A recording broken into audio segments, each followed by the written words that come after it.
81 hari sebelum wafatnya Nabi Muhammad SAW, sosok Jibril alaihissalam menampakkan dirinya dalam wujud seorang pria.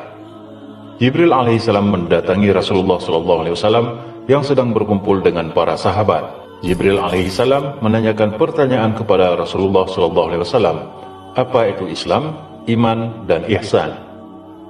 Selanjutnya beliau bertanya kepada Rasulullah SAW, kapan kiamat akan terjadi? Rasulullah SAW menjawab bahwa tak ada seorang manusia pun yang tahu, tidak juga beliau dan tidak juga Jibril alaihissalam. Pertanyaan terakhir dari Jibril alaihissalam, kalau begitu apa tanda-tanda mendekatnya kiamat atau akhir zaman? Rasulullah SAW mengatakan dua hal. Pertama, ketika budak melahirkan majikan. Kedua, ketika orang-orang Arab penggembala kambing yang miskin membangun gedung-gedung tinggi. Sebagian besar ulama salaf sepakat bahwa tanda-tanda mendekatnya kiamat dalam hadis ini adalah muhkamat, memiliki makna literal atau harafiah. Namun sebagian ulama kontemporer sepakat dua tanda kiamat tersebut mengandung cara tafsir yang berbeda. Tanda kiamat pertama adalah mutasyabihat, konotatif atau perlu ditakwilkan. Sedangkan tanda kedua adalah muhkamat, harafiah atau literal. Tanda kedua kini sudah nampak jelas dari Jazirah Arab. Lalu apa makna tanda yang pertama? Bagaimana seorang ibu antalidal amatu rabbataha, seorang budak hamba sahaya melahirkan tuannya. Ini pun juga fisik, nampak dia oleh mata. Ada dua makna bahwa seorang hamba sahaya melahirkan tuannya. Yang pertama maknanya ketika umat Islam berkuasa, lalu kemudian dia menguasai suatu kawasan, maka perempuan-perempuan itu menjadi budak, dan budak-budak ini melahirkan anak-anak yang merdeka. Maka maknanya Islam punya kekuasaan yang luas. Akhirnya ibunya budak hamba sahaya, anaknya orang merdeka. Makna pertama.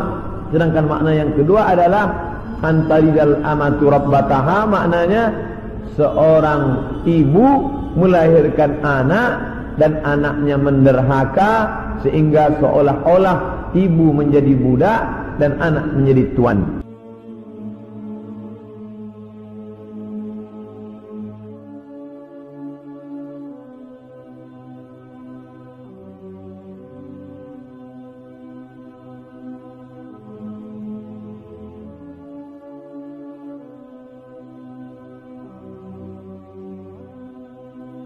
Ditinjau dari dua tanda akhir zaman tersebut, logisnya peristiwa pertama terjadi terlebih dahulu daripada peristiwa kedua, atau setidaknya dua fenomena itu terjadi dalam waktu yang berdekatan. Lalu apa makna budak melahirkan majikan?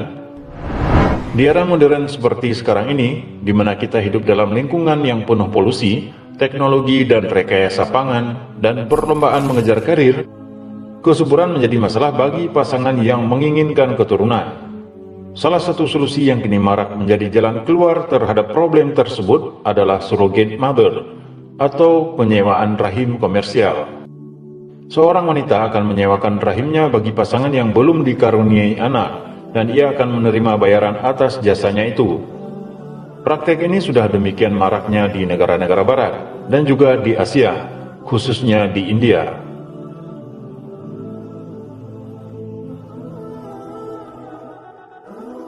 Penyewaan rahim disebut dengan surrogesi atau lebih spesifiknya gestinal surrogesi. Adapun wanita yang menyewakan rahimnya disebut surrogate mother. Ibu pengganti atau surrogate mother adalah perempuan yang mengikat janji atau sepakat dengan pasangan suami istri tertentu untuk mengandung benih di rahimnya. Secara aspek legalitas, penyewa dan ibu pengganti terikat perjanjian bahwa sang ibu pengganti tak boleh mengajukan hak apapun terhadap anak tersebut. Pasangan yang menginginkan anak akan menghubungi agensi yang sudah mendapatkan izin dari negara. Penyewaan rahim ini memerlukan embrio dari sel telur dan sperma dari pasangan, atau bahkan menggunakan sperma atau sel telur dari orang lain, lalu ditanamkan pada rahim seorang ibu pengganti, sehingga ia yang nanti akan hamil dan melahirkan anak milik orang lain. Seiring berdirinya gedung-gedung tinggi di Jazirah Arab sejak tahun 1980 hingga 1990-an, surogesi ini juga berkembang dengan pesat sejak periode tahun yang sama.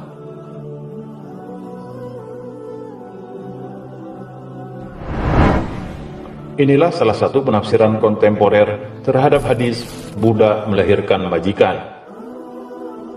Wallahu a'lam bissawab.